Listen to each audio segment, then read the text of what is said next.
Inicio de los actos culturales del año 2020 de la Asamblea Amistosa Literaria.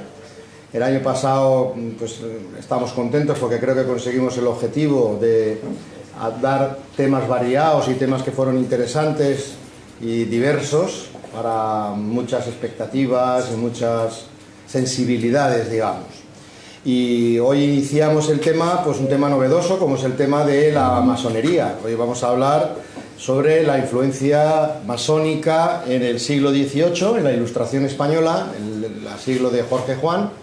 Consideramos que es un tema, pues, como mínimo desconocido para muchos de nosotros, para mí absolutamente desconocido, por lo que entiendo que va a ser muy interesante.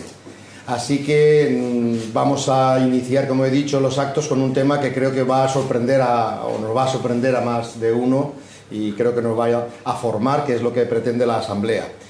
Para darnos esta conferencia, pues hemos contado con Octavio Hermoso, que es licenciado en Derecho por la Universidad Complutense de Madrid, doctorando en Derecho Internacional Privado por la UNED de Madrid.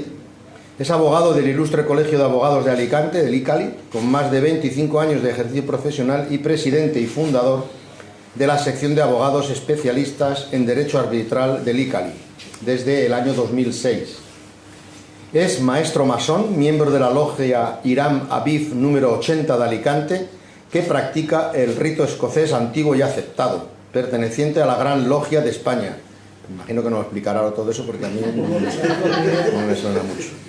Posee el grado 24 de este rito escocés antiguo y aceptado y es vocal miembro de la Corte Suprema de Justicia Masónica de la Gran Logia Española de España durante los años 2017-2019. Pues nada, agradecerle a Octavio que nos ilustre con este, yo creo que interesantísimo tema y ya estamos deseando escucharte para aprender. Muchas gracias a todos, bienvenidos y esperamos veros durante todo el 2020, que sean interesantes las propuestas que os hagamos. Muy bien, pues nada, muchas gracias. Bueno, gracias y dar las gracias a esta asamblea literaria que, como vais a ver, y seguidamente os voy a contar un poco por encima, es uno de esos movimientos o espacios culturales que también surgen en la Ilustración y que no solo surgen, sino que es uno de los pies fundamentales sobre los cuales se apoya todo ese pensamiento ilustrado, que no deja de ser un movimiento en Europa que hubo durante los siglos XVII, la extienden, hay unos historiadores, hasta el principio del siglo XIX, la Ilustración, que no dejaba de ser una especie de corolario humanístico de lo que había sido el Renacimiento a partir de 1500 en adelante. El espacio, como os he dicho, esta asamblea, esta asociación literaria, tiene, como veréis, unos visos y un formato, que era el formato que se puso entonces de moda, pero para eso yo tengo que plantearos, porque claro, ahora os tengo que introducir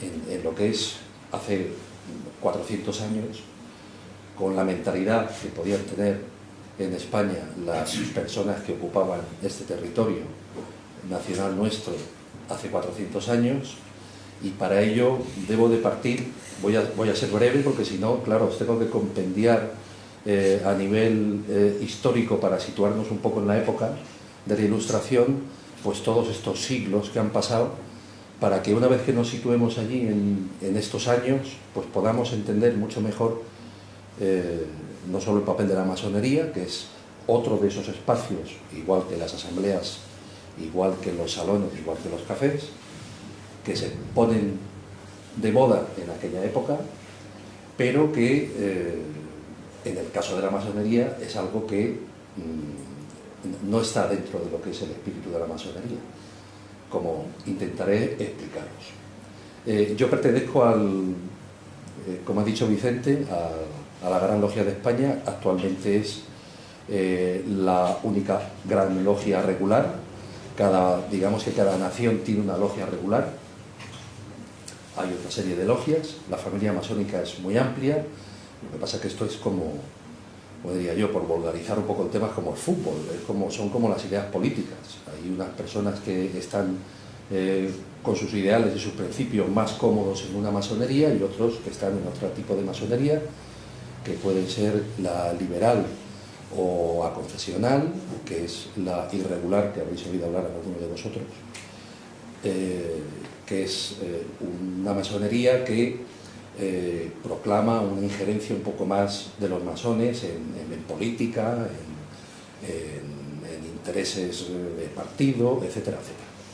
La regular, en cambio, está sujeta a unos principios que, digamos, que devienen o son originarios de la Gran Logia Inglesa, que es la única logia nacional en el mundo que emite, digamos, ese certificado de regularidad para cuando una nación quiere, por ejemplo, ser o constituir una gran logia regular.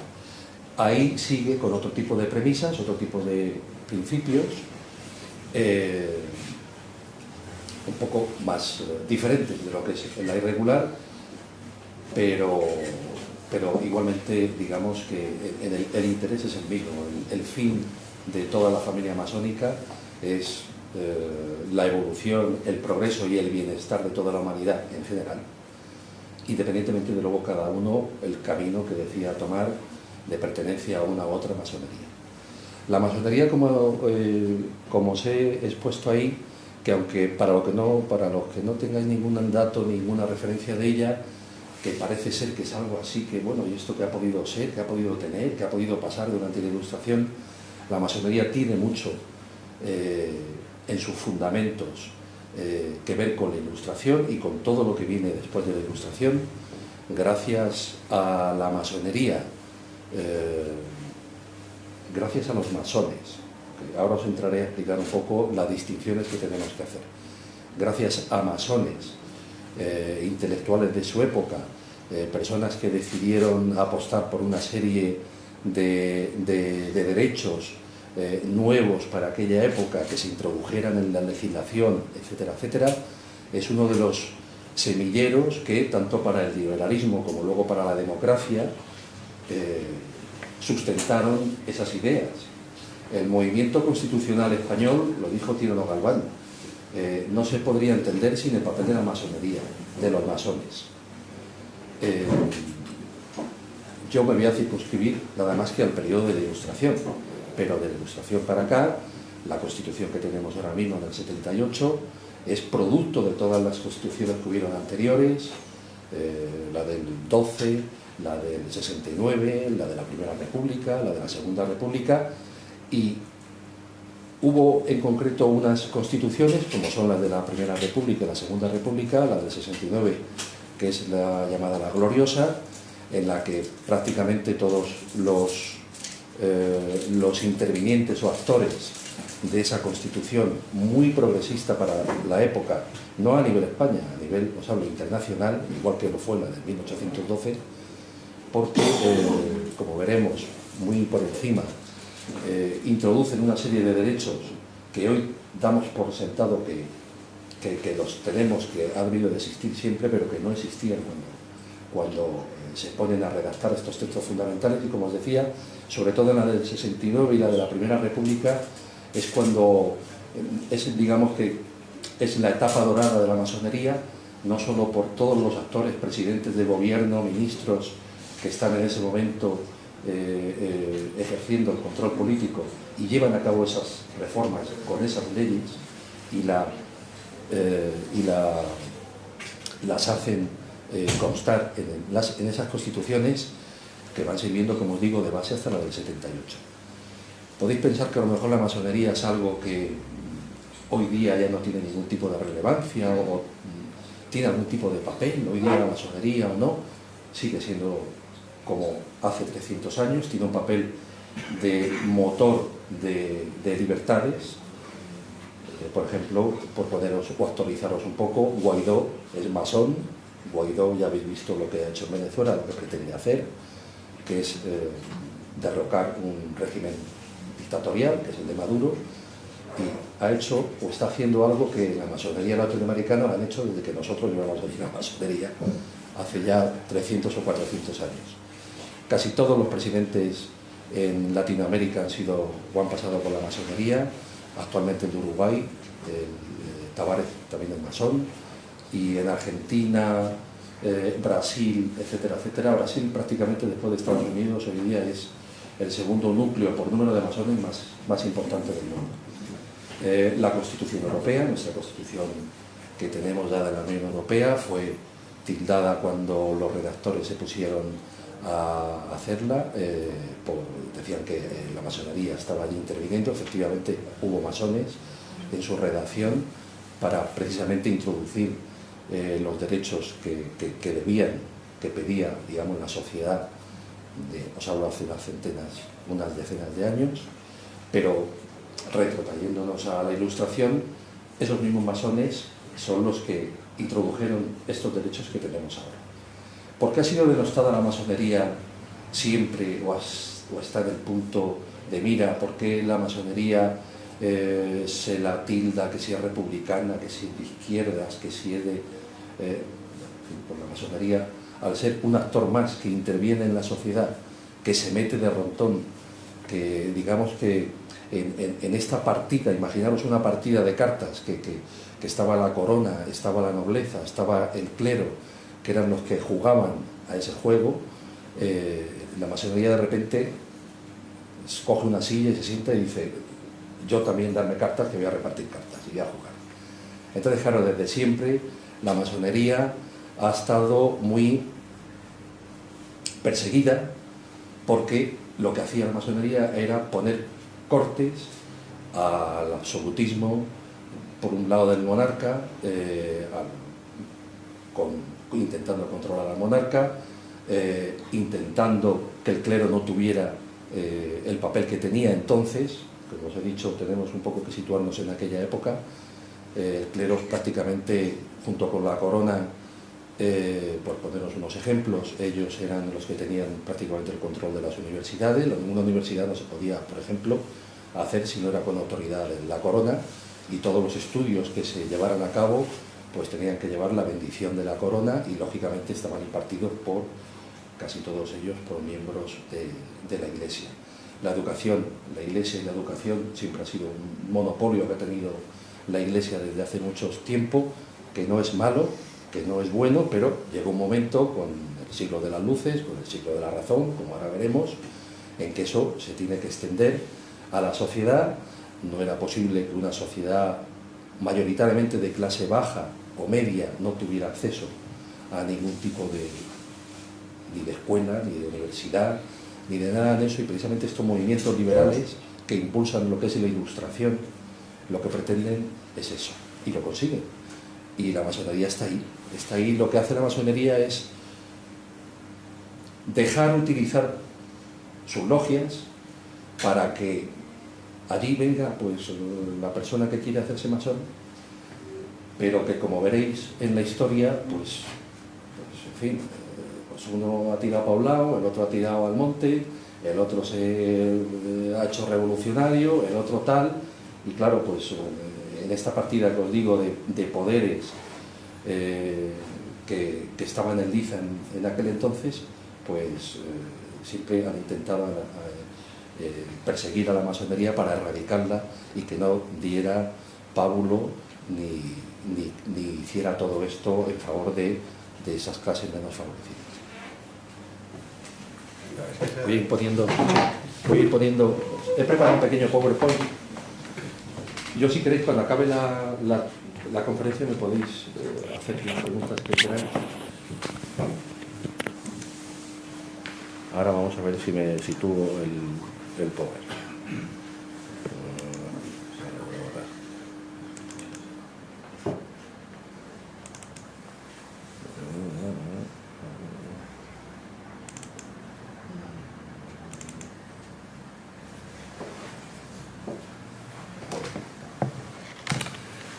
Veréis, si unimos en un... Si quieres, para ponerlo en pantalla. ¿Dónde lo pongo?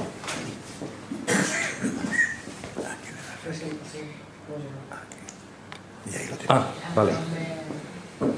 Oye, muy bien, fenomenal.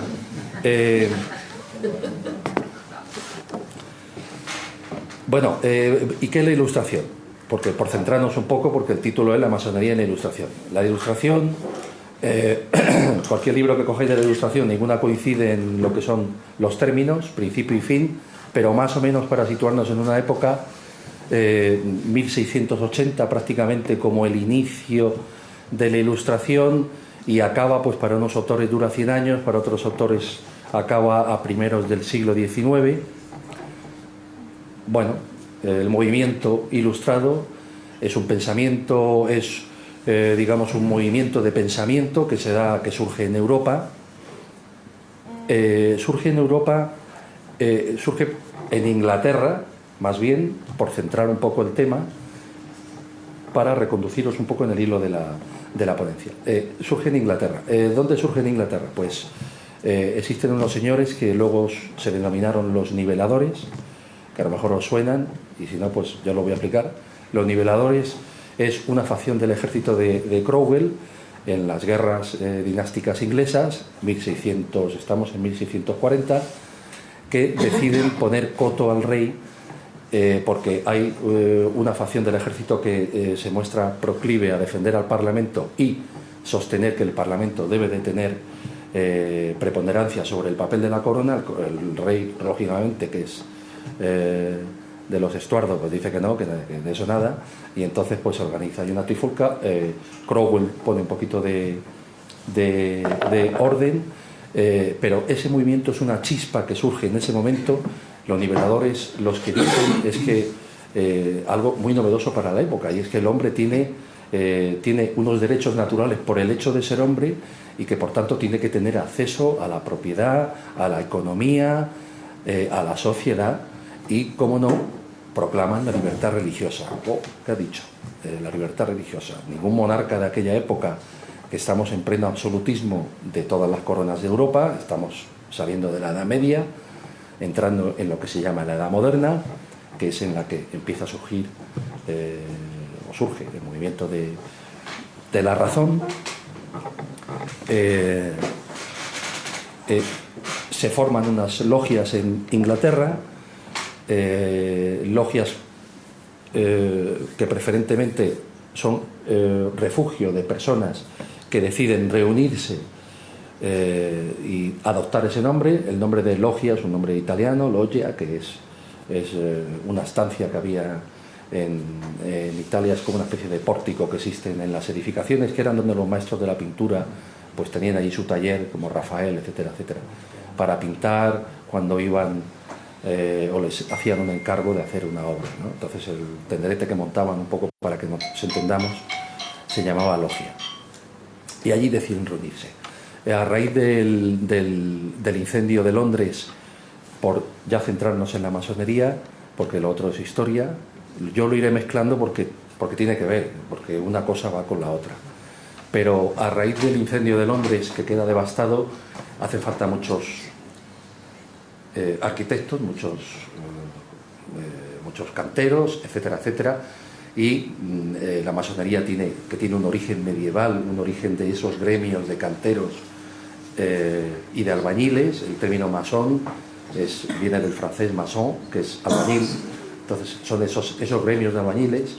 Entonces en Inglaterra pues se juntan todos para reconstruir la ciudad. Hay la masonería, que hasta entonces es operativa, porque lógica está formada nada más que por albañiles, constructores que tienen sus ritos para entrar dentro de ese gremio, tienen sus grados que luego los hereda o los coge de allí la masonería, como es el de aprendiz, compañero y maestro, con sus debidos rituales. Van allí y se ponen a operar. Estos gremios, que vienen ya de la Edad Media, estos gremios formados por artesanos, canteros, arquitectos, etcétera, etcétera, todo lo que tiene que ver con la construcción de las iglesias y posteriormente luego de las catedrales. Dentro de esos, los gremios estaban, como estaban patrocinados por la Iglesia, que era la que encargaba los trabajos de las iglesias y las catedrales, etcétera, etcétera, ellos eran casi todos cristianos y religiosos, pero a la vez tenían esta serie de rituales en los cuales lo único que hacían eran pues no dejar que eso trascendiera fuera de lo que era el gremio, los secretos de la construcción, es decir, pues, las proporciones, etcétera, etcétera.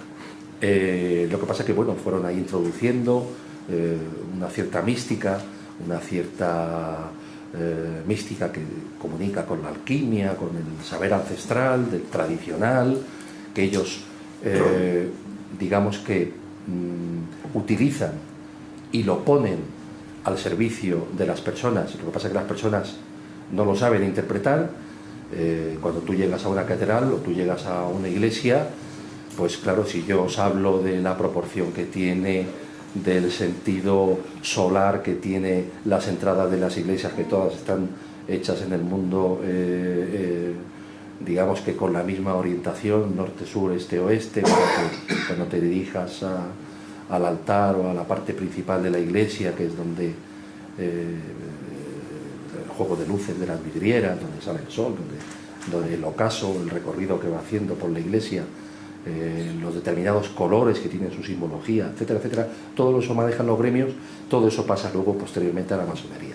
Esta masonería que os he dicho es operativa y en un momento dado, en cuanto ya paran y ya no hay tanta demanda de catedrales, etcétera, etcétera, pues no tienen nada que hacer, y entonces lo que hacen es empezar a permitir el acceso a esas logias pues de personas pues interesadas en todo este mundo de misterio, en estos secretos que se supone que tenían los gremios ancestrales. Entonces pues empiezan a entrar gente, pues empieza ya la incipiente burguesía, ya empieza a haber burgueses, pues son abogados, son médicos, etcétera, etcétera, con lo cual la masonería pasa de ser operativa a especulativa. En 1717 existen unas logias, como os he dicho, antes os hablaba de Cromwell, todo este movimiento unido a lo que os he comentado, del incendio en la City y los demás hechos que se producen, se juntan los masones y dicen, oye, bueno, así no podemos ir, en fin, tantas logias, hay 4 logias, se reúnen cada una en sitios diferentes, casi todas son tabernas, pero no taberna en el sentido tabernario, así que nos imaginamos un sitio cutre y tal, sino son las tabernas del siglo XVII, XVIII, que son sitios de tertulias, ¿vale? Son los famosos cafés, que es otro espacio que sobre todo se da en Inglaterra en el siglo XVII. Se juntan allí y deciden hacer la Logia Unida de Inglaterra, la Gran Logia, que es, digamos, el antecedente primero que tenemos de las logias en el mundo, por así decir, es la primera que hay. A partir de ahí, con el tema de las guerras entre los pretendientes al trono inglés, Estuardo, Jacobo Estuardo, que es cristiano, lógicamente es prácticamente desterrado de Inglaterra porque la casa de Hanover es la que se queda, que es la que está reinando, y entonces son protestantes, lógicamente, y entonces lo que hace Jacobo Estuardo, se refugia en Francia. Con Jacobo vienen sus ejércitos, con Jacobo viene la masonería inglesa y se establece en Francia. Bueno, pues en Francia gusta mucho estos ambientes, estos espacios que propician las logias masónicas. Los masones franceses entonces lo adoptan la masonería porque les parece muy, muy interesante. Estamos ya con todos los principios liberales, ha surgido todo lo que es el liberalismo, ha surgido otras doctrinas de pensamiento como los librepensadores, que tienen antecedentes en Locke, que son los teóricos, digamos, del Estado liberal, que luego también por vía, no solo vía regia o vía de ejército, sino que por vía del pensamiento pasa al movimiento enciclopédico francés. Como veréis, son como oleadas no solo de pensamiento, de actitud de las personas. No se puede decir que un solo sector fuera el que introdujera esto, se dan todos los sectores, literario, poético, económico, militar, en todas estas nuevas ideas se impregnan todo lo que es la concepción que hay en ese momento, que está, como digo, dominada por lo que es la corona, la nobleza y el clero, y entonces son unos motores de propulsión los que, entre otras, propicia la masonería. En Francia, por ejemplo, lo que pasa es que en Francia tiene unos tintes por los masones franceses más místicos, la masonería, y más pietistas. Esa es la masonería que nos viene a nosotros, es, digamos, la masonería continental, la masonería europea. Aunque luego, como os decía al principio, nosotros dependamos o nos dé la regularidad a Inglaterra, que no creáis, nos la ha dado en 1987. Estamos hablando de 1600 y a España le da la regularidad masónica a Inglaterra. Se le había dado antes Francia y otra potencia europea, con dos potencias, grandes logias que dieran la regularidad. Pues valía para tú tener tu carta patente de regularidad, pero en este caso siempre por parte de España se buscó el marchamo inglés, que es lo que se sigue ahora mismo en lo que es la logia regular española. La logia regular española, que es una logia que sale en 1900, después de la guerra y pasada la Constitución española, el Tribunal Supremo la autoriza, y en 1990 más o menos ya está unida de todos los grandes orientes que había. Bueno, eran dos los que pervivían todavía, que no pudo con ellos el generalísimo Franco acabar, porque son masones que tuvieron que refugiarse en otros países de Europa, los que pudieron salvarse, pero los que regresan a España con la Constitución española, pues deciden, digamos, reinstaurar aquellos grandes orientes, y lo que se hace es, en un momento dado, en concreto en 1900, a partir de 1900, refundirse en lo que es ahora la Gran Logia Española. Eso por situaros. Como yo os decía antes, es importante que distingamos tres cosas si vamos a hablar de la masonería. La masonería tiene un cuerpo iniciático, lo que constituye el secreto. El secreto de los masones. ¿Cuál es el secreto de los masones? Tan perseguido y tan denostada la masonería, porque ese secreto, ¿cuál era el secreto? Pues el secreto yo, lógicamente, no lo voy a decir, porque claro, si no sería secreto. De todas maneras, no creo que el presidente de la Coca-Cola vaya a tertulias y diga: oiga, ¿cuál es el secreto de la Coca-Cola? Pues mire ustedes, tómense nota. No, los secretos tienen que ser secretos. Y lo mismo que lo tienen las empresas, porque no lo va a tener una institución como la masonería. Pero, un poco por daros algún dato. La carga iniciática masónica es una carga que podríamos decir que está entroncada con la tradición entendida como algo místico, con la alquimia, con todo eso que hay ahí que no se sabe muy bien si no estás dentro de qué va el tema, pero que si estás dentro, pues puedes llegar a conocer algo de eso. Esa es toda la carga iniciática, ese es el secreto que se practica en las logias, pero que son secretos que dependen del individuo. Es decir, la masonería no tiene ni textos ni libros, ni le dice a nadie lo que tiene que hacer ni cómo comportarse. Sencillamente suministra una serie de principios que los podéis leer todos en las constituciones de Anderson, que ahora lo pondré. Principios de fraternidad, de tolerancia, de libertad y de igualdad, que son las divisas de la masonería. Precisamente en Francia, como os decía antes, es la Revolución Francesa la que coge, y Robespierre concretamente, y en las declaraciones iniciales de revolucionarias dice que la divisa de Francia va a ser libertad, igualdad y fraternidad. Y él es el que las pone, digamos que pone el sello. Desde entonces, pues eso representa la masonería, la defensa de la libertad, la igualdad y la fraternidad, la tolerancia como medio de relacionarse las personas, con el fin de que la humanidad sea mejor y más feliz. Eso es la masonería. Como os decía, la carga iniciática es uno de los puntos.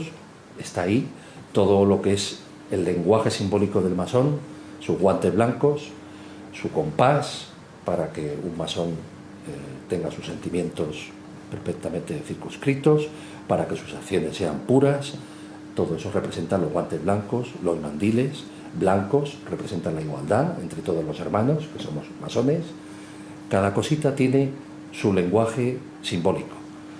La escuela iniciática, que es la masonería, a través de ese lenguaje simbólico, es como puedes llegar a percibir, a sentir, depende del estudio, de tu estudio, de lo que quieras estudiar, tienes que utilizar tu inteligencia. La inteligencia, como sabéis, es una deriva del griego y significa saber elegir. Entonces tú eres el que en todo momento tienes que saber hasta dónde quieres llegar, hasta dónde quieres profundizar, etcétera, etcétera. Esta carga iniciática sería un punto de vista masónico, iniciático, que tenemos nosotros dentro de la logia. Os lo pongo un poco de manifiesto, pero no es el interesante para esto, para nuestra charla. Existe otro punto de vista de la masonería, que es el organizativo. ¿Cómo se organizan las masonerías? Como os he dicho antes, en el mundo, mediante las grandes logias. Grandes logias que son regulares, la Gran Logia Regular del Brasil, de Estados Unidos, etcétera, etcétera, y también forman parte, que dependen del Gran Oriente francés, igual que las regulares dependen, bueno, en principio del inglés o de varias logias regulares. La irregular, en cambio, depende del Gran Oriente francés. En Alicante tenemos una logia, la Constantalona, que no es la Constantalona que había en la guerra, en la la guerra civil, antes de la guerra civil, que pertenecía a la regular. En lo que es la historia de la masonería veréis que se mezcla el español. Vamos a ver, el carácter español es el que es el que tenemos. Es decir, nosotros no somos franceses, ni somos ingleses, ni somos alemanes. Quiero decir, somos antiseñoriales. Es decir, no queremos que nos den una orden, no nos gusta que nos den órdenes. Somos bastante echas para adelante, ¿no? Como decía Felipe González, tenemos arrancada de caballo y parada de burro. Pues, somos así en la historia. Es decir, ¿cómo? ¿Que eso no lo voy a hacer yo? ¡Bum! Y no lo ha hecho nadie, lo hemos hecho nosotros. En lo que es la historia de España, si al carácter español de aquella época, que sigue siendo el mismo que tenemos ahora, le vienen todas estas cosas, estas ideas de Francia, de Inglaterra, etcétera, etcétera, sobre todo los ilustrados españoles, que eran los que viajaban, porque daros cuenta que eso estaba vivo en salones franceses o en ingleses, pero el español no es como ahora, que coges un avión y me voy a Londres el fin de semana. Las clases humildes, las clases populares, eso lo podían hacer, pues eso, los marqueses, los condeses, burgueses que ya empezaban a tener una disponibilidad de dinero importante, que eran los que viajaban. Y claro, en cuanto tú viajas y tienes dos opciones, o vas a donde estás, en donde estés, o vas a misa, o dices, oye, es que aquí hay unos salones y tal, que hay unas movidas aquí en estos salones que se habla de pues están leyendo textos de Montesquieu, de Rousseau, es que esto es lo que está ahora de moda, que están hablando de los derechos, que todos vamos a ser iguales, que todos votemos, que no sean, que la corona pues se vea limitada, que no tenga que hacerse lo que la corona quiera y diga cuando diga. Claro, pues todo eso le sonaba, oye, esto suena bien, ¿dónde os reunís? En tal sitio. Y entonces iban, y ellos son los que empiezan a impregnarse de eso, que es lo que luego traen a España. Lo cuento así de una manera un poco peliculera, pero bueno, tenéis que disculpar, es un poco para hacerlo un poco más ameno. Como os digo, en Francia tiene ese carácter la masonería. Allí se instauran los grados que tiene ahora el rito nuestro, el rito escocés antiguo aceptado, que es el rito más popular, por así decirlo, ahora mismo en el mundo, que son los 33 grados, que habréis oído hablar, masón del grado 33. Bueno, pues eso, es eso, los 33 grados, aunque primigeniamente eran los 3 que os he dicho antes, aprendiz, compañero y maestro, que se siguen las logias inglesas, porque son los ritos de emulación, principalmente su rito, esto en el rito escocés antiguo y aceptado, que es el que se practica un poco en Estados Unidos y aquí en Europa, tenemos estos 33 grados. Pero bueno, no quiero tampoco comentar cómo funciona lo de los grados. ¿Cuál es como os decía antes, os he dado el punto de vista iniciático de la masonería, que sería su primer punto, el organizativo, que es las logias se reunifican en grandes logias en lo que es el territorio nacional. Aquí hemos tenido tantambiles grandes orientes, dependiendo de que pues unas personas tuvieran unos ideales dentro de la propia masonería, y otros tuvieran otros. Entonces, pues no me gusta, pues ahora me voy a crear el Gran Oriente Ibérico, pues ahora yo me voy a crear el Gran Oriente Nacional, pues ahora yo me voy a crear el Grande Oriente Español, etcétera, etcétera. Ha habido muchos grandes orientes que luego, por las persecuciones que ha tenido la masonería y tal, han ido disolviéndose, y como os decía, hasta la Constitución española, hasta la década de 1900, no se refunden en la que tenemos actual. Ese sería el punto organizativo. El tercer punto, que es el papel de los masones como personas, ese es el que me interesa, es del que os voy a hablar y es el que vamos a ver ahora en la ponencia, aunque ya más o menos os he comentado un poco cómo empiezan a impregnarse de las ideas liberales los masones que asisten a estos espacios novísimos, que no es la propia universidad, dependiendo de la corona y la iglesia, que deciden apostar por estos, y los espacios, como os decía antes, hay muchos. Es decir, se ponen de moda los salones, eso se pone de moda en Francia, 1660, casi todos son señoras de la nobleza que pues encuentran el tema muy interesante. Incluso hay masones que únicamente formados por personas femeninas que hablan sobre la literatura de aquella época, sobre la poesía, hacen lecturas, examinan textos de pensadores, de los pensadores nuevos de la enciclopedia. La enciclopedia no es un movimiento que surge así como tal en Francia, pues porque sean realmente el papel de los enciclopedistas franceses es importante, pero es algo que ya se había originado en Inglaterra también. El movimiento enciclopedista es una especie de continuación de todo ese liberalismo que surge en Inglaterra, ese interés por la ciencia, ese interés por la experimentación, ese interés por poner la razón del hombre en primera persona. Vamos a dejar a un lado a Dios, vamos a dejar a un lado, por tanto, a la corona, vamos a dejar a la nobleza, vamos a centrarnos en lo que nos aporta la razón. Se crea la Royal Society en Inglaterra, Newton, etcétera, etcétera, todos los habréis oído hablar. En la Royal Society, de los 16 miembros que hay primigenios, 4 son masones. De esas logias que os he dicho antes, que había anteriores a cuando se fundan en 1717 en una de las tal, con lo cual el papel de la masonería, si bien no es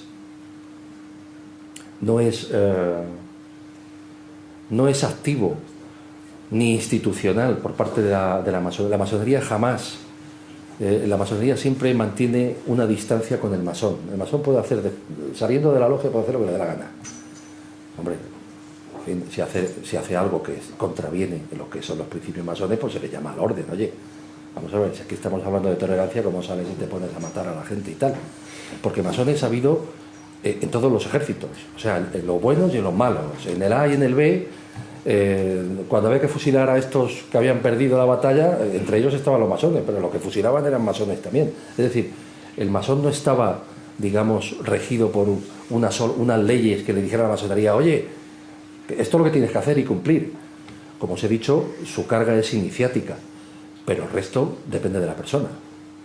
Entonces tenemos que distinguir muy bien la masonería del papel de los masones. Hombre, lógicamente, masones ha habido de todo tipo. Ha habido buenos, ha habido malos, ha habido que han dejado su impronta en la historia. Por ejemplo, el general Bernardo de Gálvez, que es, a lo mejor, no sé si os suena. Si no suena, pues rápidamente os voy a poner en antecedentes. Bernardo de Gálvez desfila en la parte derecha con Washington cuando obtiene la independencia de Estados Unidos. El lado derecho es el lado de más prestigio. Oye, ¿por qué? Pues porque España se alía con Estados Unidos para impedir que los ingleses, o las guerras coloniales, y recupera la Florida, es gobernador de Luisiana, y además le condecora a Washington como ciudadano norteamericano ejemplar, que, por cierto, Obama hace 2 años volvió a condecorarle a Bernardo de Gálvez. O sea que hay personas muy interesantes. Tenemos al general Pablo Morillo. Pablo Morillo es el general que se encarga en España de ir a parar, a frenar a José Martí, allí a las colonias, porque José Martí había hecho allí, había organizado una pelotera con todo el movimiento independentista, que luego Franco aprovechó para decir que la masonería había estado en medio de lo que fueron las pérdidas coloniales, etcétera, etcétera, cuando realmente por la historia, por los historiadores, que cada vez hay más que están investigando la masonería, fue todo lo contrario. La masonería siempre mantuvo una posición de asimilación con las logias en Hispanoamérica y nunca propició la revolución de nada, porque la masonería es antirrevolucionaria. Dentro de los principios de la masonería, que es la tolerancia, pues ¿cómo va a preconizar la guerra por algún tipo de sentido? No tiene sentido, no tenía sentido. Lo que pasa es que sí que los libertadores que beben y están también impregnados en logias masónicas, llevan eso luego a otro terreno, que os lo explicaré. Como os he dicho, el papel de los masones fue muy importante. ¿Qué ocurre en aquella época? La Ilustración viene fuerte desde Francia.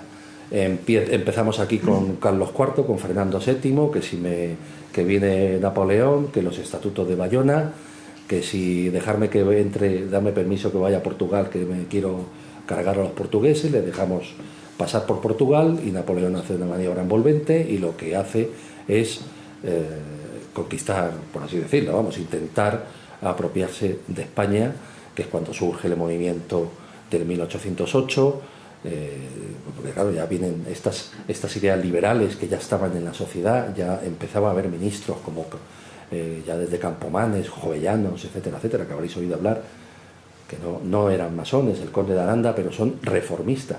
La Ilustración en España es preferentemente reformista. Si en Europa la Ilustración tuvo una connotación mucho más fuerte a nivel de pensamiento, aquí digamos que lo que hicieron fue, bueno, es que esto, en fin, aquí nosotros tenemos nuestro rey, tenemos nuestra corona, vamos a seguir así. Ya eso era contrario a todas, tanto Francia como Inglaterra. En Francia ya veis cómo acabó el rey, pero aquí no, el rey nuestro, que no lo toque nadie, etcétera, etcétera. Vamos a hacer reformas así económicas, tal, que la gente pues tenga un mayor educación, una mayor educación. Fijaros que el motín de Esquilache se origina porque Esquilache decía que sabéis que se motivó principalmente por la capa se hizo más corta, porque la capa que entonces la gente iba por la calle eran capas largas, embozadas, con lo cual no se veía en la cara, y un sombrero calado. Entonces, claro, pues se hacían muchos asesinatos en las calles y había una inseguridad terrible, y Esquilache lo que dijo fue, oye, la capa que se haga más corta y el gorro que se sustituya por uno de 3 picos y que la gente no se emboce. Bueno, ya. ¿Por qué? Y dijo Esquilache, dice, es que eso les hace parecer más analfabetos. Pues ya está, ya surgió el pelotazo, y eso fue el motín de Esquilache. Porque un poco dijo eso, tuvo el hombre luego que correr, ir corriendo y volverse a Italia, que era italiana. Pero, en fin, fijaros qué cositas más... pero bueno, es que eso era lo que había entonces. La sociedad eran los nobles, el rey, la escala piramidal que todos tenemos, del absolutismo, que luego lo que hacen los Borbones, porque la Ilustración aquí en España, independientemente de que culturalmente viene, como os he dicho, viene principalmente cuando Felipe V, el Borbón, pues es el que resulta victorioso y es el rey de España, Felipe V de Borbón. Empieza la preilustración en España, porque él es francés. La Ilustración ya viene en Francia desde los salones, como os he dicho antes, de las marquesas y duquesas, sobre todo la de Borbón, por ejemplo, que tuvo un salón muy famoso. Y viene de allí pegando con fuerza, y es el que empieza a introducir eso. Por eso en aquel entonces decían, bueno, es que son afrancesados, es que esta gente que son afrancesados, que eso se da sobre todo cuando viene Napoleón, como algo despectivo, ¿no? Es decir, bueno, pero vamos a ver, este tío que nos ha conquistado y tal, o que está aquí que ha puesto a José I, su hermano, de rey en España. En fin, ¿cómo vamos a rendir pleitesía a este hombre? Pues no. Entonces se tilda de afrancesados entonces a todo lo que podías tener algún tipo de olor ilustrado. Pero como os he dicho, la Ilustración va más allá. Como los espacios surgen tertulias en Francia, en España realmente no hay. La primera logia que hay creada por españoles en España es esta. Y como veis, es una que se crea en Brest, porque entonces estamos en guerra. Nosotros hemos estado en guerra hasta hace muy poquito. Hemos estado en guerra en Europa, que parece mentira que las nuevas generaciones no sepan de dónde venimos, para que todavía existan estos ímpetus que surgen de vez en cuando en Europa por intentar defender tus posiciones al máximo, y si tenemos que llegar hasta una guerra, pues llegamos hasta una guerra, por favor. Pero si hemos estado en guerra hasta hace nada. Las guerras, en principio, fijaros que la Ilustración, cuando sale con los niveladores, como os he dicho antes, viene de 100 años de guerras religiosas en España, en Europa, entre el protestantismo y el cristianismo. Guerras religiosas que dejan asolado Europa. Y parece mentira, pero siempre en estos episodios de guerra surgen siempre mentes que, por ejemplo, sientan las bases de los derechos. Entonces, como es Grocio, por ejemplo, en Europa a nivel protestante, o es el padre Vitoria, creo que es, que es un precursor del derecho internacional, del derecho de gentes, sobre todo en América, que es de los primeros que aplica los derechos a los indígenas. Como os decía antes, surge en todo este periodo de guerras, la guerra de la sucesión española primero, con la muerte de Carlos II, otra vez guerra con Francia, con Inglaterra, con el otro. Vamos a llegar a una paz. Se muere el Carlos II de Austria precisamente por un plato de setas. Otra guerra, la de la sucesión austriaca. Se muere este hombre del plato de setas después de estar guerreando con Francia y con todo el mundo, con medio mundo, y pues yo es que quiero poner a mi hija. Y entonces, antes de morir, pues dicta la pragmática. Se muere todos los países. Pues yo no admito la pragmática. ¿Cómo va a reinar una mujer? Otra vez guerra. La de los 7 años. Que los 7 años fue una guerra tan virulenta, tan fuerte, que incluso los historiadores han dicho que prácticamente es el antecedente de lo que luego fue la Primera Guerra Mundial. O sea, a nivel de contienda. Porque ya ahí estaba metido todo el mundo. Estaban los prusianos, los austriacos, los Francia, Inglaterra, España... yo qué sé, bueno, si podéis tener ocasión de ver, a raíz de ahí luego salió el mapa que tenemos ahora, de países, etcétera, etcétera, a raíz de los tratados que se firman. Entonces, y sobre todo con los nuevos terrenos que serán en América por la expansión española y la americana. Bueno, pues todos los principios de la Ilustración se fijan en la Declaración de Derechos del Hombre y del Ciudadano, en la Constitución, en las constituciones americanas. Franklin es un personaje muy importante porque es uno de los que interviene en la redacción de esos documentos. Franklin había sido iniciado en logias francesas, por tanto ya viene con las ideas que entonces los enciclopedistas estaban manejando en Francia. Entonces, como veis, es una especie de, para la gente que entonces podía viajar por Europa, es gente que luego importa o se lleva eso que está de moda, esos nuevos pensamientos que son tan transgresores con lo que vienen siendo la historia, y son los que van introduciendo en sus respectivos países lo que es llamado la Ilustración. Como veis, os he acompañado ahí una hoja que se conserva de la logia, una de las reuniones que tuvo la logia de militares españoles en Brest, y como veis, pues abajo tienen sus firmas. No sé si podéis ver en la firma 3 puntitos al lado de los nombres, no sé si se ven bien,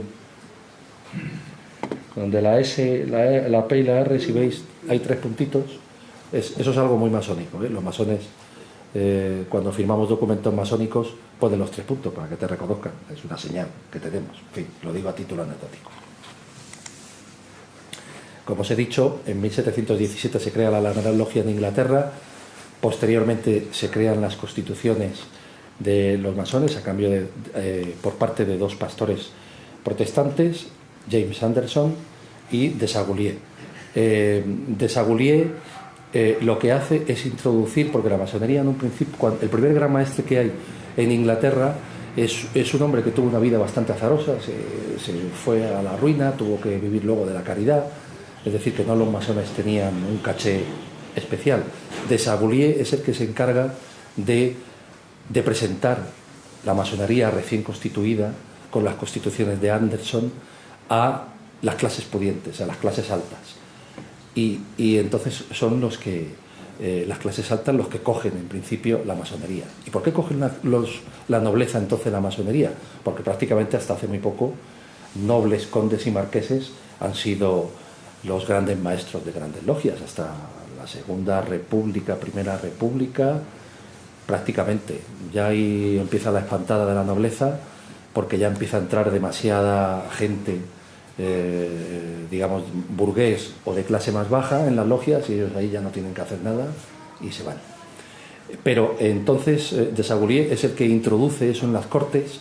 ¿Por qué? Porque la logia de Inglaterra tuvo a bien considerar que estaba dentro de lo que era la monarquía, necesitaba la protección del monarca, y a su vez tenía que estar, oye, pues si venían nobles o había nobles dentro de la masonería, eso le daba, de cara al ingreso de otras personas en otros países, le daba mucho caché, y además por propia supervivencia. Es algo que ha hecho la Iglesia toda la vida, estar junto al lado de la corona, o cuando no la corona, al lado del poder. Es decir, aquí pues no seamos, en fin, hay que ser prácticos. Desaguliers es el que introduce la masonería en los círculos nobles, y la nobleza, digamos, que se ocupa de acaparar lo que son los grandes orientes. El primer gran oriente que se crea en España es en 1817, lo crea el conde de Montijo. El conde de Montijo, masón, porque la mujer, la madre, la condesa de Montijo, muy famosa, porque tenía uno de los salones literarios más famosos en la Ilustración en España. ¿Por qué? Pues a semejanza que os he dicho antes de los salones franceses, que viene importado eso porque allí es la moda. Pues es como ahora, a ver, vemos la pasarela de Gaultier o del modisto francés, y pues está en la moda. Bueno, ahora hay más modistos, pero antiguamente pues era lo que había. Entonces, precisamente, duquesas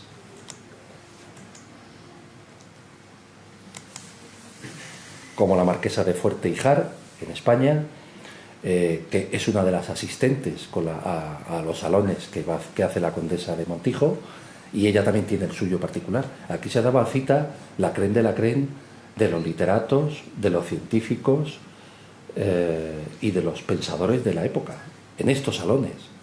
No creáis, no eran en las universidades, no eran en las academias, que sí, existían, pero estaban fuertemente politizadas.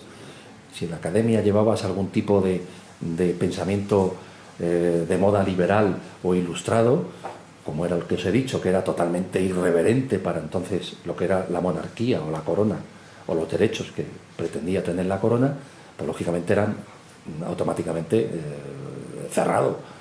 Pero bueno, son estas marquesas, estas condesas, las que a ese nivel empiezan a propiciar esos ambientes. Como os he puesto los paseos y salones. Paseos, pues sí, gracias a estas nuevas ideas, gracias a la secularización de la cultura, es decir, que no estuviera en ambientes tan elitistas, sino que bajara al pueblo la cultura, pues una de las medidas que se introducen en las ciudades y se ponen de moda son los paseos. Lo retrata muy bien Goya, lo retratan muchos pintores, y es sencillamente reunirse en parques, reunirse caminando, como hacemos ahora. Vas charlando, dándote un paseo. Eso que parece ahora que no le damos importancia, eso antes no se podía hacer. Digamos, en periodos anteriores a la Ilustración, más de uno era una multitud. Entonces te podían enseguida... no se permitían reuniones más allá de unas pocas personas, porque enseguida venían la guardia, venía tal, aquí que están ustedes haciendo, que están conspirando, que están ustedes diciendo. Pero bueno, se ponen de moda, por eso os he puesto esas fotos de de los paseos. Este es uno de los salones de Madame Geoffrin, que es uno de los más famosos.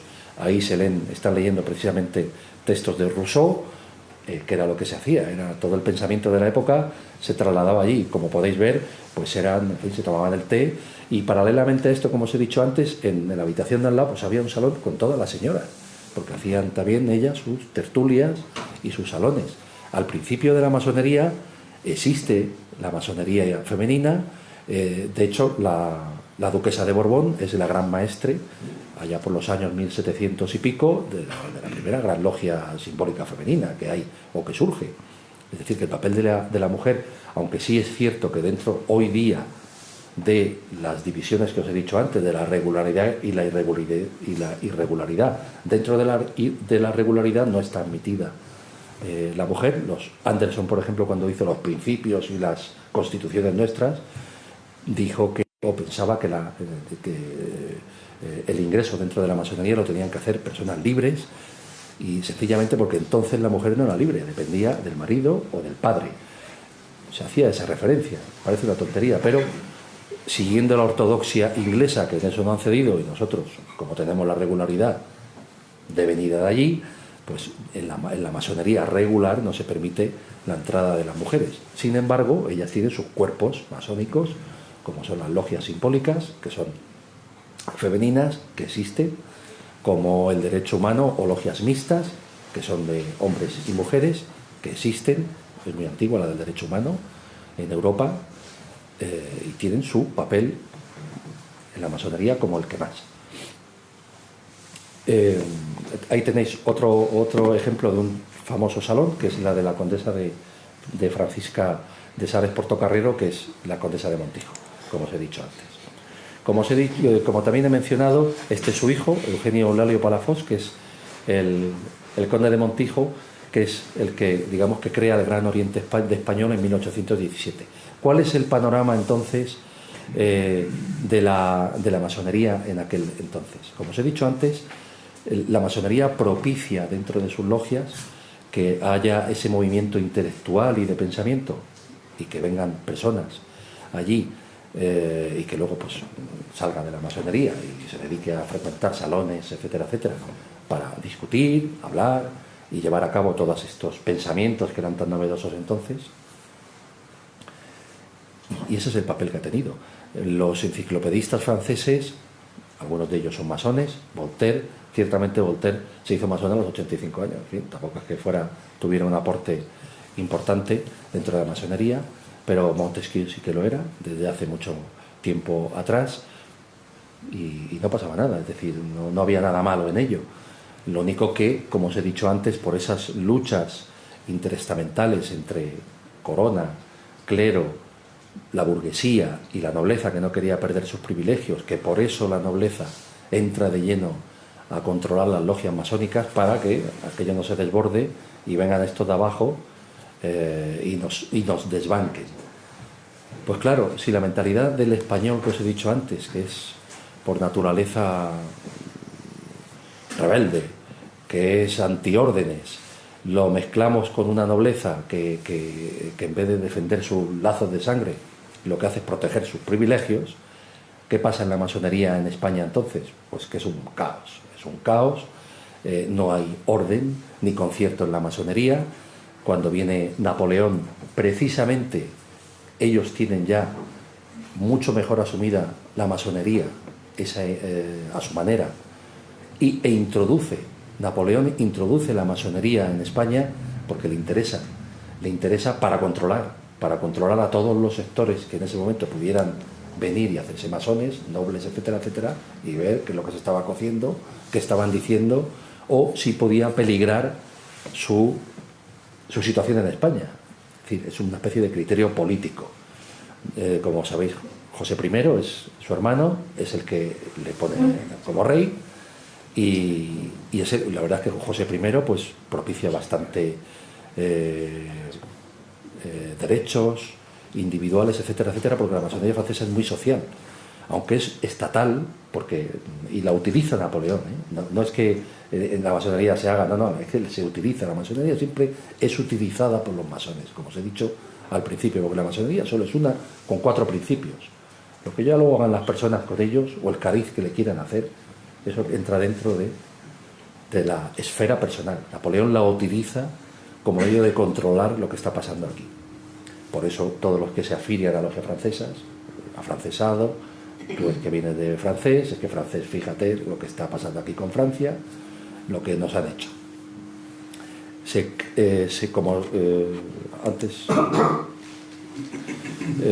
os había puesto lo de la Constitución de 1812, 1808, como os he dicho, surge el levantamiento del pueblo de Madrid en un principio contra Napoleón, empieza a decaer el poder de Napoleón en España, que se va extendiendo luego por Europa, la guerra contra él, pero 1812 nos deja una constitución muy avanzada para la época, una constitución en la que se recoge la libertad de prensa, en la que se recoge, se coarta un poco los poderes del monarca. Por eso cuando Fernando VII viene, lo primero que hace es invalidar la Constitución de 1812, cuando viene con el manifiesto de los persas, que ahora comentaré. Es decir, es una Constitución que, aunque es regia, tiene un sinfín de libertades establecidas por primera vez en un texto normativo, y que se da en España, y tenemos que estar orgullosos de eso. Se hace con Napoleón, con Francia, pero cuando viene Fernando VII, que él está en Francia, él quiere ocupar el trono de España, recaba el apoyo de los 100.000 hijos de San Luis, viene, vuelve aquí le entronizan rápidamente rey, porque la masonería nunca ha ido contra el rey. En lo que dicen es que es republicana, es que de izquierda, la masonería siempre ha estado a favor de los monarcas, porque, como os he dicho al principio, la masonería nunca ha defendido ideas políticas. En el ideario de la masonería, en sus principios, está respetar la legislación que haya en ese momento, como nosotros ahora. Nosotros tenemos un rey, yo puedo ser todo lo republicano en mis ideas que quiera, o antimonárquico, pero yo tengo mi rey y ya está, y me debo a mi rey. En la Constitución de Anderson lo que dice es que el masón debe ser un súbdito pacífico de los legisladores que haya en ese momento en las leyes. No puede ir contra los estados en los que propicien que haya la masonería. Entonces es incompatible la masonería con la guerra. Como os decía, en 1812, por cierto, hay presencia de Novelda como sabéis, antes de promulgar la Constitución de 1812, se crean una especie de cuadernos de trabajo anteriormente para preparar lo que va a ser el texto. De allí van diputados de toda España, que entonces estábamos, digamos, en lucha con el francés, y de Novelda fue uno, no me acuerdo del nombre, pero tenemos representación de Novelda allí en la Constitución de Cádiz de 1812. Pues como os decía, ¿cuál fue el papel de la masonería en la Constitución de 1812? Ninguno, no tuvimos ningún papel. Es decir, el papel de la masonería era que estaba sirviendo para que personas ilustradas en sus logias pudieran hablar libremente de esto que no se podía hablar en la calle ni en ningún otro sitio, de los derechos, del Estado, del rey, de la Iglesia. La masonería jamás ha sido anticlerical. Precisamente nosotros, en la masonería regular, una de las características que tenemos con el regular es que tenemos que creer en Dios, que eso es lo que no quieren los irregulares. Los irregulares son totalmente laicos o ateos. Es decir, ellos, su pensamiento es más liberal y adogmático. Eso es la irregularidad, mientras que la regularidad, nosotros tenemos que creer en Dios. No es un Dios cristiano, no es un Dios, cada uno el Dios que tenga en su corazón, en su mente, como un principio creador de primero. Eso, cada uno tiene su visión particular, pero tiene que creer en Dios, que suena así en principio muy bueno, tal, pero eso es la regularidad masónica. Por tanto, en esta época, en estas situaciones, es lógico pensar que hubiera masones que no querían participar en revoluciones, ni en revueltas, ni en conflictos armados, porque la regularidad no impide eso.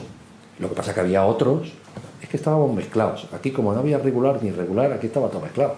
Entonces, pues había unos que eran, no, pues yo quiero ser el primero que va a batallar contra estos, porque sí, porque esto se tiene que llevar a la política, porque es la única manera de que llegue al pueblo, etcétera, etcétera. Eso es la irregularidad, pero era lo que había entonces. Entonces era un caos, aquí no había orden ni concierto. Aunque el Gran Oriente lo crea el conde de Montijo, lo crea más que nada para que la nobleza esté allí diciendo, si aquí se va a repartir algo, quiero estar aquí y no perderme nada. Porque con Carlos III, como sabéis, es el que pone el despotismo ilustrado, que es lo que se llama, es decir, todo para el pueblo pero sin el pueblo. Y todo el monarca, soy yo el que dice, el que da los vistos buenos para que se haga todo.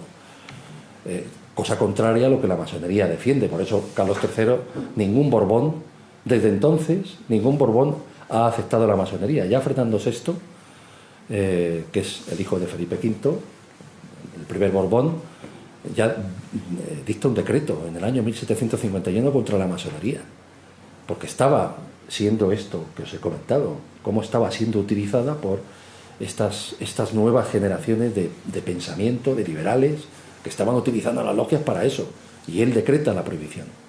En la Constitución cuando viene José I, se levanta esa Constitución porque los franceses piensan que la masonería tienen que formar parte de la sociedad, eso sí, siempre velando por el Estado. Monarca no, porque en Francia ya no hay monarca. El Estado, que es la figura que tiene que comandar el tema. Y entonces se levanta un poco el pie contra la masonería, pero viene Fernando VII otra vez, como os he dicho antes, y dice, ¿cómo que en el recorte de 1812, qué es lo que dice? Fuera, soy el rey y todo, sí, bueno, tú eres nuestro monarca, me pongo de monarca. El deseado, como era llamado. Sabéis que antes hemos sido muy dados a los motes, que todos los reyes tienen motes. Felipe V era el animoso, porque era un señor muy alegre. Este era el deseado, claro, queríamos que volviera para ocuparse.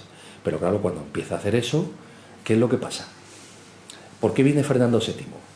Pues os voy a decir lo que motiva la venida de Fernando VII. Lo motiva el que el general Elio, que es un general absolutista, hace un pronunciamiento militar contra la Constitución de 1812. Esto no se puede aceptar. ¿Cómo se puede aceptar que el papel del rey tenga algún tipo de límite? ¿Qué es esto de los derechos, esto de libertad de expresión, libertad de prensa, libertad de reunión? ¿Qué es esto? Pronunciamiento militar. Carta, manifiesto de los persas, me parece que se llamaba, Fernando VII que viene, apoyado por los 100.000 hijos de San Luis. Formaban parte de los mamelucos del ejército. En un cuadro de Goya tenéis ahí la carga de los mamelucos, formaban parte del ejército que trae Fernando VII. Bueno, entonces dijeron los liberales y los masones, ¡joder, pues qué bien! Ya tenemos cómo revertir. Entonces, pues ahora se ponen de moda los pronunciamientos militares.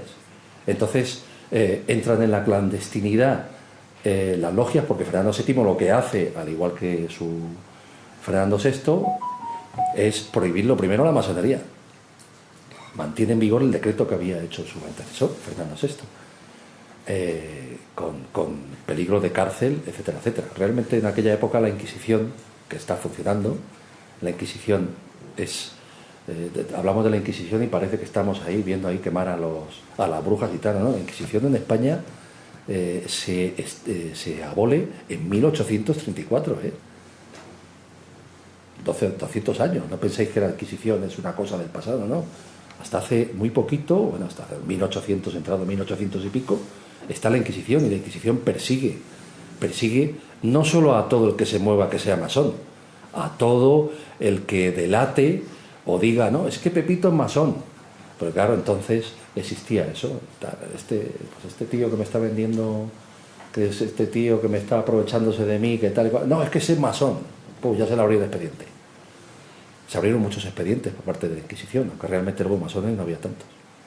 Pero bueno, siempre ha sido la encargada de fustigar. Los reyes decían, che, venga, a darle caña.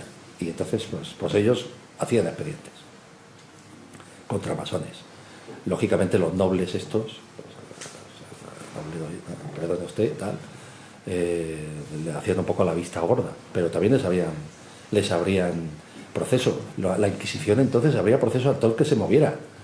Al mismo Jorge Juan, que tenéis aquí, cuando escribió el libro de observaciones astronómicas, como lo que vino a decir es: joder, qué bien lo que ha dicho Newton, qué interesante, ¿qué ha dicho usted? Que Newton, ¿qué tal? Y la Inquisición le abrió un proceso a Jorge Juan. Precisamente por eso, lo que pasa es que gracias a que Jorge Juan estaba muy bien considerado científicamente, pudieron dejar a este hombre que siga con sus estudios, y entonces pues se levantó un poco el tema, pero hasta ese punto, no cualquiera que se moviera con algún tipo de idea filosófica, científica, etcétera, etcétera, era materialmente objeto de supervisión por parte de la Inquisición.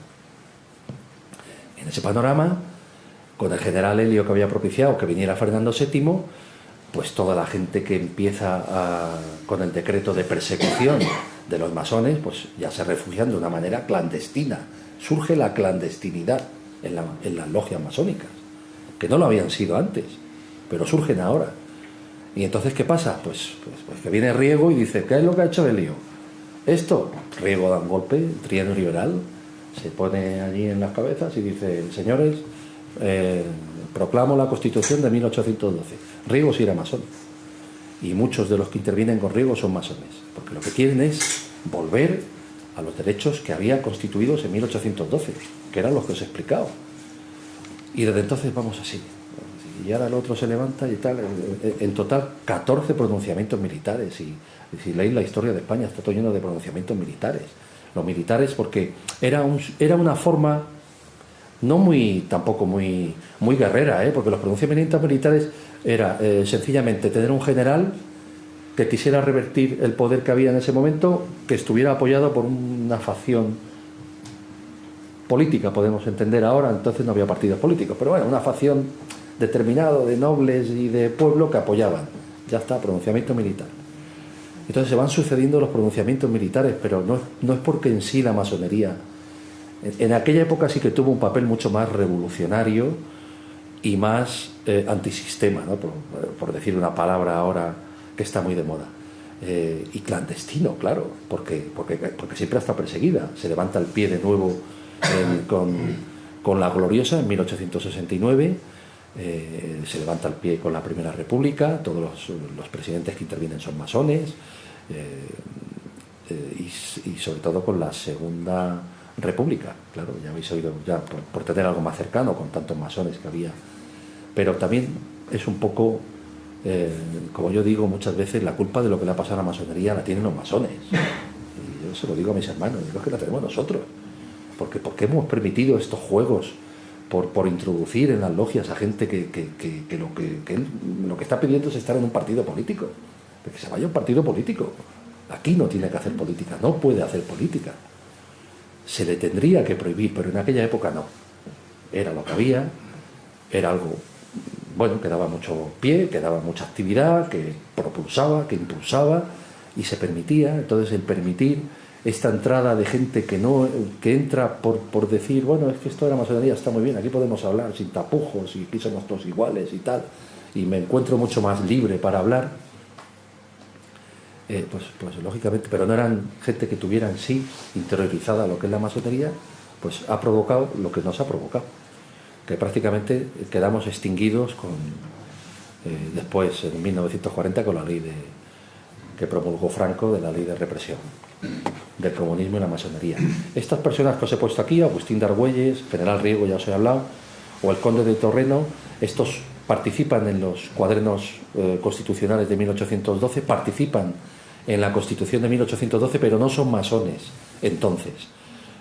Agustín de Argüelles entró posteriormente, en 1800, creo, no sé si 20 o bueno, por ahí, y el conde de Torreno igual. Fueron con posterioridad masones, pero no durante el tiempo de 1812. Por tanto, el papel de la masonería en las constituciones de Cádiz, aunque sí está en pensamiento, porque estos liberales luego posteriormente entraron en la masonería, en aquel entonces no eran masones, para hacer un poco la distinción.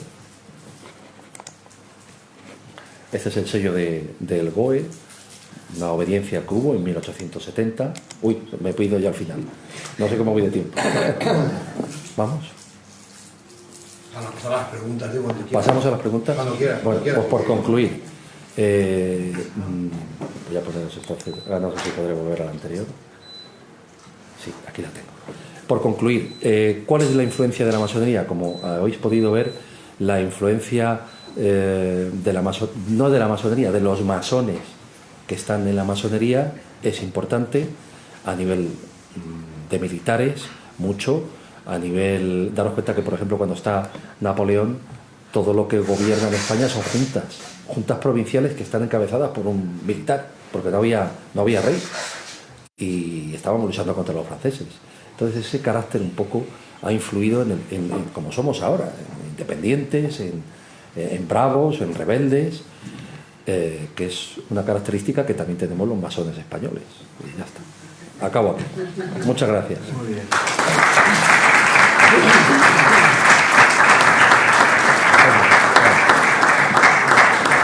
Y ahora me podéis hacer las preguntas que queráis.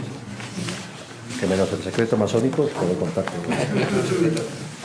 Bueno, ¿alguien tiene alguna pregunta? Me imagino que sí, ¿no? No. Preguntas del presidente. Sí, venga. Bueno, claro, es que hay que romper el fuego. No seáis muy malévolos. Una pregunta, vamos a ver. ¿Qué interacción hay entre la masonería, las órdenes religiosas y los partidos políticos en Iberoamérica? Y como consecuencia de eso, la pregunta del millón, ¿el Papa es masón? Francisco. No, Francisco lo que pasa es que están bastante enfadados con él porque no es tan antimasónico como los anteriores papas. Igual. No me consta que sea Pero la masón. interacción de la masonería en las órdenes religiosas, sobre todo los jesuitas. Siempre. En todos los núcleos constitucionales, en todos, como os he dicho antes, en todas las logias, por orden, nobles, clero y militares. Eran los que formaban todas las logias. La primera logia que se crea fuera de Inglaterra es en España, ¿eh? La crea el duque de Wharton, lo que pasa es que es un militar inglés. Porque antes, como había tanta guerra, los militares tenían cartas de invitaciones de los reyes para que vinieran a pelear y durante ese tiempo pues les daban casa, les daban su sueldo y estaban incorporados a los ejércitos.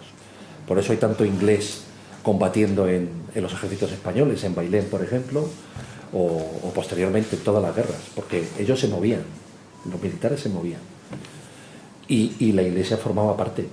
Es precisamente la iglesia en 1700 y pico, con el abate Barruel, cuando empieza a poner en brete la masonería, porque ya estaba la masonería haciendo mucho daño, permeando mucho las clases sociales, las ilustradas, los nobles estaban como diciendo, es que esto está bien, esto de que, hombre, no está bien que seamos todos iguales, los nobles no les gustaba eso, pero esto de hablar de estos temas, de hoy vamos a comentar lo último que ha escrito Rousseau, o mira lo que ha escrito Montesquieu, pues bueno, pues es como ahora, se hacían debates interesantes, se tomaban té, se tomaban café y se quedaban a cenar y entonces y charla, y había mucha presencia de clero, mucha presencia, jesuitas sobre todo. Lo que pasa es que luego cuando empieza ese ataque por parte de la iglesia, pues la masonería reacciona.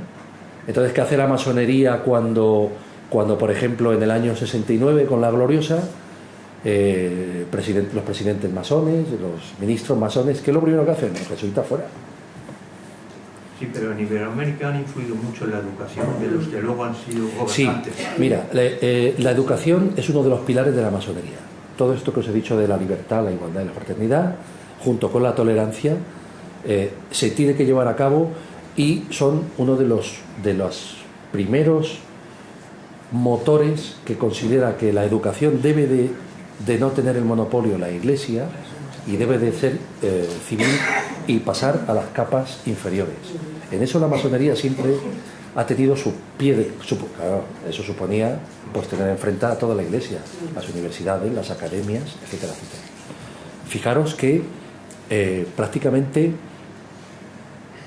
hasta Moyano, hasta la ley de Moyano, que estamos hablando en 1840, 1850, es la auténtica libertad que establece lo que tenemos hasta hace poco como enseñanza en España, la enseñanza primaria, la secundaria, las universidades, y estableces una cosa muy importante, eso sería para hablar también mucho, que es la libertad de cátedra.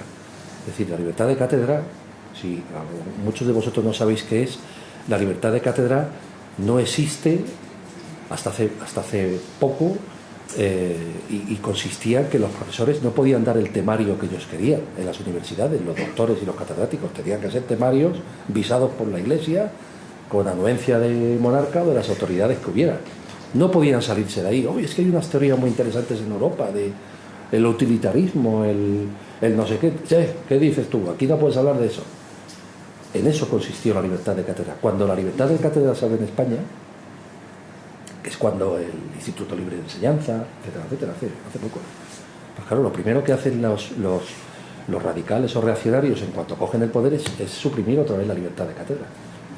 Por eso todos los catedráticos que había, los buenos catedráticos que teníamos entonces, que enseñan o intentan difundir una educación mucho más amplia y abierta, se tienen que evitar, tienen que salir, porque vuelven a ocupar las cátedras. Estamos hablando de Fernando Giner de los Ríos, de todos esos. Que influyen, bueno, luego formaron parte de los primeros todos gobiernos ellos. Socialistas. Todos ellos. El socialista, fíjate, hasta los socialistas, al principio, y la UGT, parece que no, pero hicieron un de estos antimasónico. No permitían los masones dentro de la... Porque el masón, como no está sujeto a reglas políticas, somos apolíticos en principio, no puede estar de acuerdo con movimientos que supongan alguna cercenación de derechos para alguien. Entonces, no, la masonería no cuaja bien en ningún lado. En ningún lado que por parte de los que mandan quieran incumplir estos derechos que nosotros queremos que se lleguen hasta su límite. Esos derechos son los que se exportan a América. Casi todos los libertadores son masones. Han estado en logias, tanto en Francia, porque son militares, como os he dicho, se mueven en inglesas, francesas o españolas, y entonces van a sus países y quieren llevar eso. Pero hay una cosa, dentro de este panorama de confusión que corresponde en estos periodos de la Ilustración, aquí hay logias masónicas, grupos que se dicen que son como masónicos porque tienen algo de ritual, asociaciones paramasónicas, asociaciones de militares que son masones, que quieren hacer una especie como que lo que hacen en la masonería. Estos son los libertadores. Las logias que hacen en Lauterinas o las de Miranda, de Francisco Miranda, las mirandinas, lo que hacen no son logias, sí son masones, y hacen como especie de tenidas masónicas, pero lo que hacen es, la tenida masónica de Francisco Miranda se ponían todos en torno a la mesa en la logia, desplegaba los mapas de... Tú que eres de Venezuela, a ver, mira, esto es Venezuela, pues mira, tú tienes que atacar por aquí, y tú la caballería la mandas por aquí, la infantería por aquí. Eran estrategias militares para conquistar territorios. Eso no es la masonería, lo que pasa es que se utilizaban por ellos de esa manera. De todas maneras, casi todos los libertadores sí que ese nexo de la masonería lo han llevado en la sangre. Por ejemplo, como decía antes, Pablo Morillo, que es un general que va para combatir al Libertador,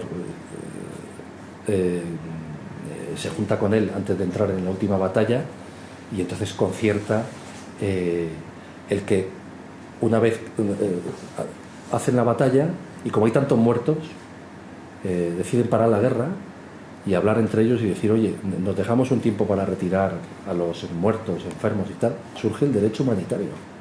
Es el antecedente del derecho humanitario. Dos masones que paran la mitad de la guerra.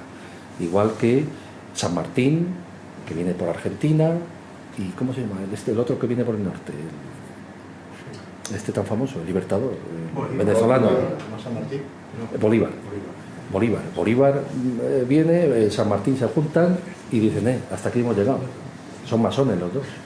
Aquí ya se acabó. Artigas en Uruguay también. También.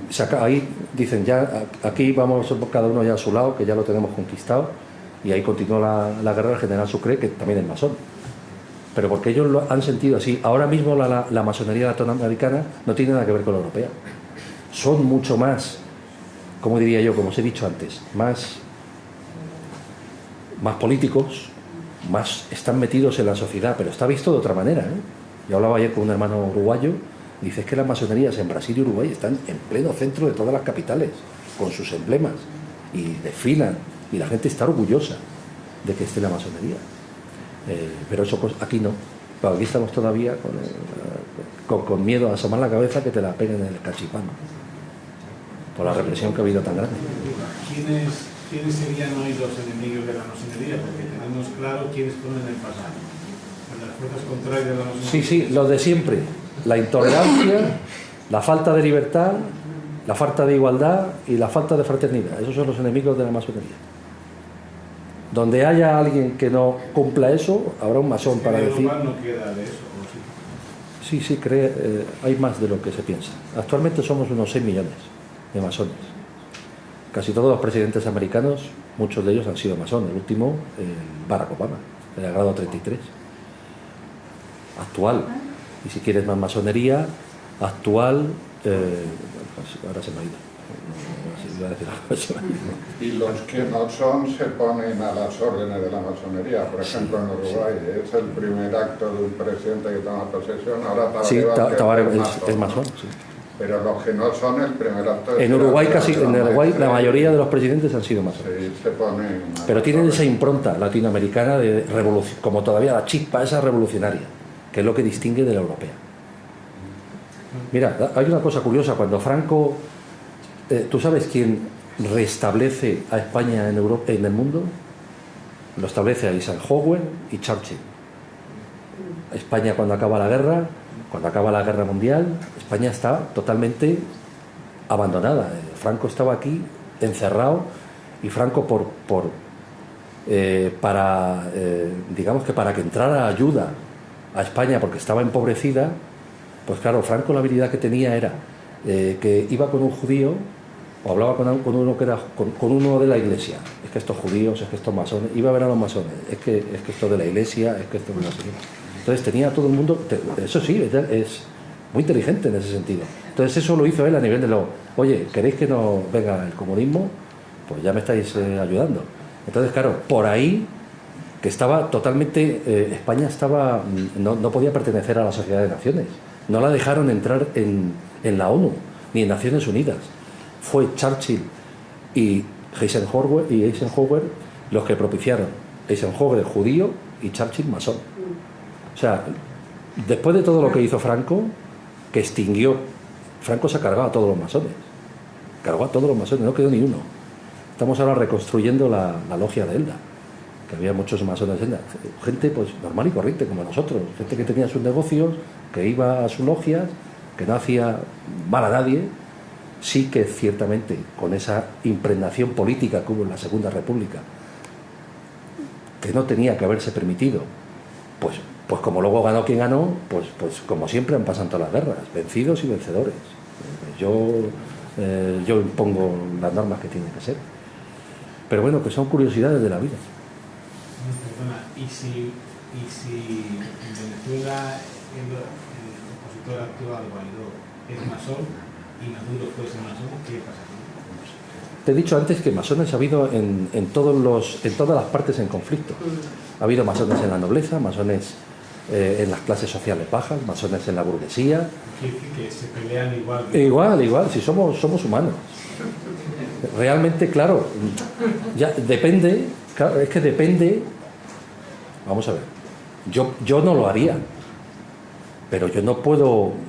En una logia entran muchas personas, pues como aquí, cada uno tendrá su idea, su pensamiento político, de afición, de lo que le guste y lo que no le guste. Y en la masonería pasa exactamente igual. Hay unos principios, como os he dicho antes, que entran más de lo iniciático, entro dentro de esa transmisión iniciática, que ahí no vale nada, eso no tiene nada que ver. Pero todo lo que no sea eso, lo que pasa es que en las logias regulares está prohibido hablar de política y de religión. En las constituciones de Anderson es uno de los principios. En una logia masónica regular no se puede hablar de política ni de religión. Consiguientemente, si debo de dar un ejemplo en la sociedad fuera de mi logia, no debo de hacer que haya discusiones políticas ni religiosas. Bueno, muy bien, pues nada. Yo solamente quería agradecerte.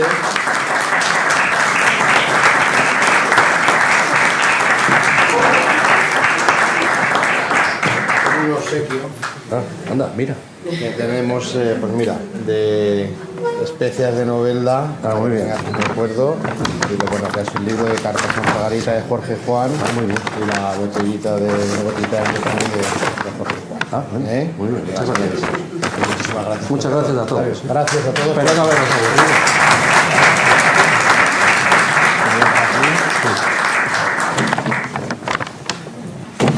Muy bien, pues nada, ya os avisaremos para la próxima conferencia, que será el próximo mes. Gracias a todos y espero que os haya gustado. Hasta luego.